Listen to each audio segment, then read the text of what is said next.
Hey guys, Metallica Lord 28 here, and I'm going to talk to you guys about the 2014 Mets offseason. There's been a lot of things going on for the Mets, and this is obviously for Mets fans kind of rare, but they signed Curtis Granderson to a 4-year, $60 million contract. The reason why I say rare is because the Mets don't really hand out large contracts like this in recent memory. I mean, obviously, every Met fan knows the last big contract the Mets ever gave out was the Jason Bay contract, 4 years, $66 million, back in the 2009 offseason for the 2010 season. But that's besides the point. The Mets also handed out Chris Young early in the offseason, a 1 year, $7.25 million deal. And honestly, that was freaking crazy. To spend that much money on Chris Young is absolutely absurd. $7.25 million on a guy that's hit 200 the last couple years. He's looked at more like a fourth outfielder. He was an all-star 1 year in 2010 with Arizona, but he's not the same player he was back then. What the Mets are thinking and hoping for, actually, is that he, with increased playing time, he can go back to the form he was in 2010 with Arizona when he was a regular outfielder for them. I doubt that's going to happen, but we'll see what happens. The Curtis Granderson signing, unbelievable. That was a great job by the Mets. It's not going to push them into the playoffs, but that was a really, really good signing for the Mets. That just showed them that they showed some people to a certain extent that they're serious about contending in the near future. Now, let's talk about the plan, because there's a plan in place by Mets GM Sandy Alderson. Ever since Sandy Alderson took over the Mets GM position in 2011, which was his first season, everyone knows that he was pretty much given a 3-year pass for his first 3 years on his 4-year contract. I mean, everyone knew what he was in there, what he was in for. He was going to have the easiest job in the world coming in. Anyone could have done this job. You're basically here to be the Mets GM for 3 years, and all you got to do is cut payroll and bring in young guys and develop your farm system to build your foundation from the ground up. That's what a rebuilding team does. Just look at the Astros.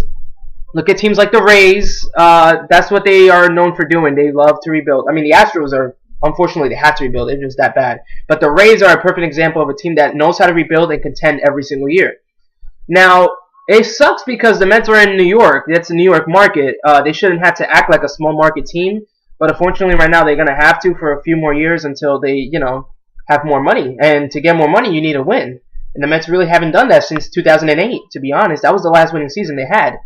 And they didn't even make the playoffs. So, I mean, the Mets have a lot of work to do. So, anyway, I'm drifting up a little bit. So, Sandy Alderson, the first 3 years, he cut payroll by trading superstars like Carlos Beltran to the San Francisco Giants for Zach Wheeler, which I thought was an amazing trade because the Giants only had him for like 2 or 3 months. So, he was a rental. He let Jose Reyes walk, which was a big mistake because he could have traded him also that same year and got a lot in return. I'm pretty sure he would have gotten a lot in return for Jose Reyes. I mean, that was a dumb part on Sandy Alderson. That was probably his lowest point. He traded R.A. Dickey after 2012 for super catching prospect Travis d'Arnaud and pitching prospect Noah Syndergaard. Right now, the deal, we don't know how the deal looks right now. I mean, halfway, there's only one guy out of those two that are up right now, and that's Travis d'Arnaud. He hasn't done so great at all. So right now the deal looks like a bust, but not really because R.A. Dickey hasn't done great for Toronto either. So we'll see how that goes when Syndergaard comes up this year. But right now it's looking like Syndergaard might be the better prospect out of the two, and no one expected that when the deal first happened. The whole deal was about the Mets getting Travis d'Arnaud, the second coming of Mike Piazza this, Mike Piazza that. He's going to be compared to Buster Posey. I mean, come on, really? This guy at best might become Russell Martin, but he's nowhere near what Buster Posey is, and is never going to be Buster Posey. He's not even going to be Yadier Molina. He's not going to be any of those guys. He looks like a guy that if he reaches his full potential can be like a Russell Martin type. Probably a little better. So anyway, more youngsters the Mets have. Juan Lagares in center field. He looks like he's going to be a lock for 2014. So with the additions of the two outfielders in Chris Young and Curtis Granderson, they look like they're going to be playing the corners. Chris Young in right, Granderson in left. So the outfield situation is not the best situation for the Mets, but it's definitely better than what it was last year. So it looks like that's solidified with the offseason so far this year. Now the infield is where it gets a little shady now, and the rotation and the bullpen. Catcher is Darno. We know that already. And backup catcher is going to be Anthony Record. They're not going to. They would ideally like to spend more money there, but they're not going to be able to. First base is a huge ass logjam. Ike Davis and Lucas Duda, the two lefties, and then Josh Satin and Wilmer Flores, the two righties.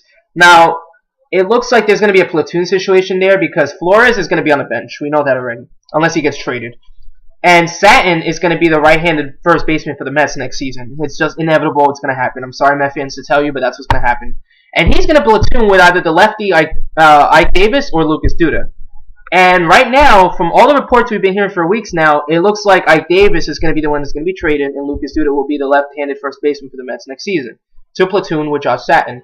Now, is that smart? Of course, you don't know that because we don't know the future. We don't know what's going to happen. Is Ike Davis going to become Chris Davis, what he did in Baltimore when he got traded from Texas for Koji Uehara? What a bust deal that was for Texas. Holy shit.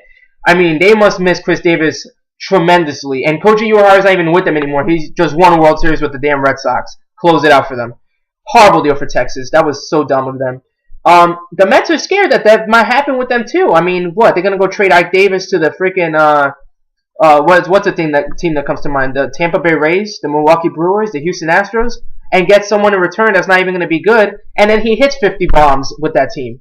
It's possible, you know, but it's also possible that the Mets trade Ike Davis and Lucas Duda ends up being the guy that hits 30 bombs. Who knows? We don't know.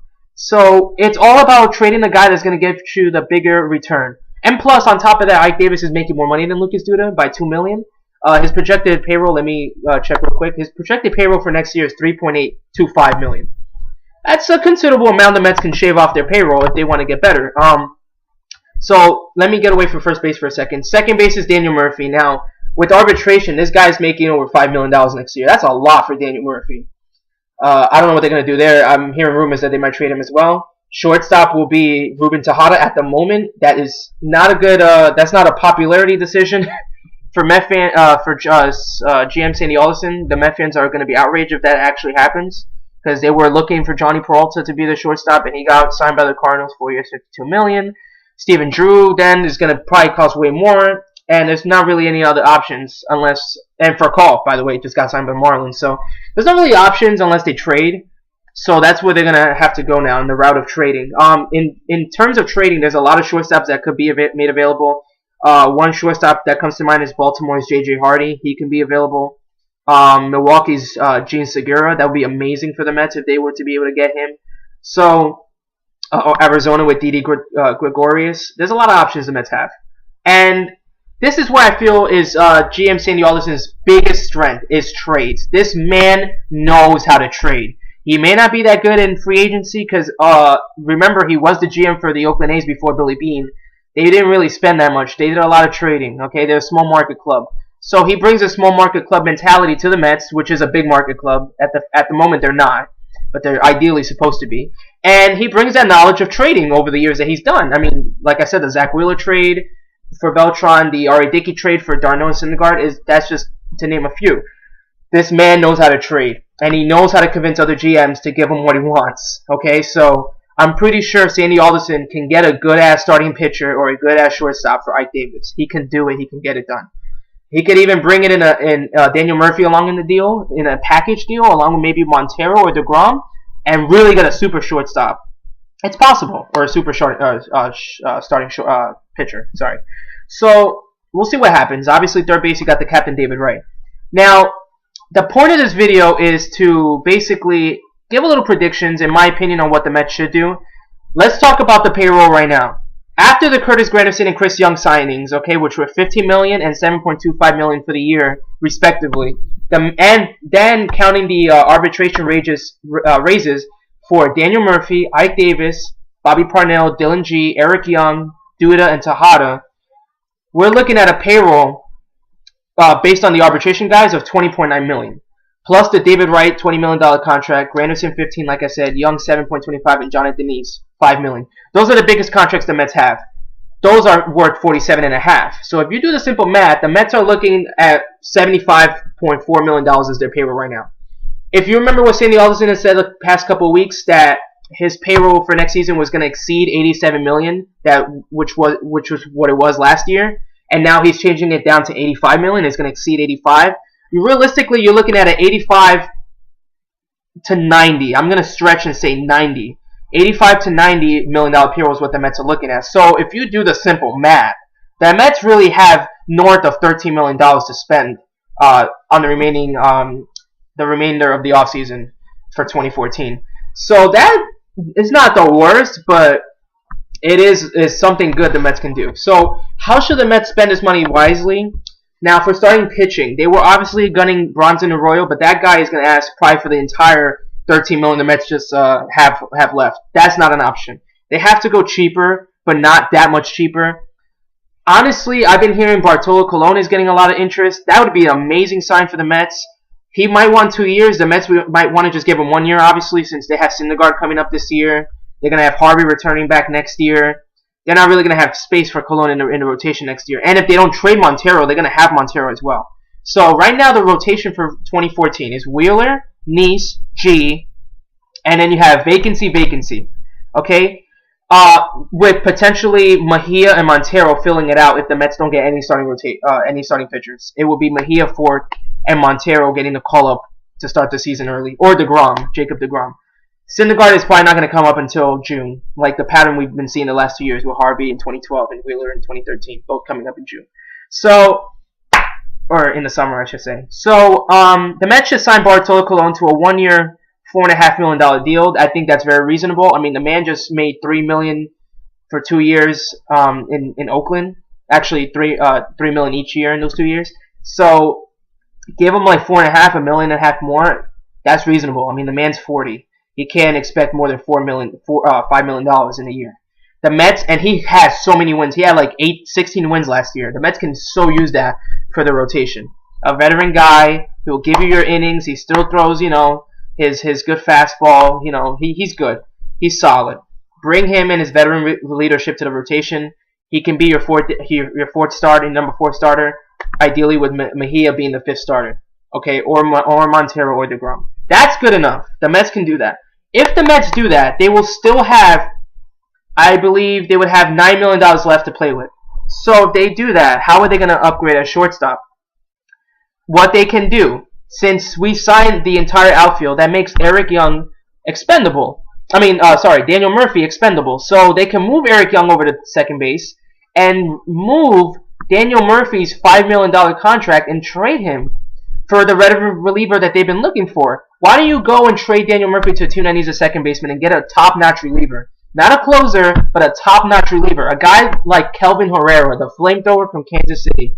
Trade Daniel Murphy to the Royals, who are in desperate need for a second baseman, who need a little bit more pop in that lineup. Bring in Murphy, send Murphy, and bring in Herrera. And then you got $5 million freed up because Herrera doesn't even make $1 million. The guy makes, close to $1 million, but like $725,000 if I'm not mistaken. So you do that deal. And then, of course, the Ike Davis deal, which is going to be the big deal. I think to get a shortstop, obviously they would have to get rid of Tejada as well in the deal.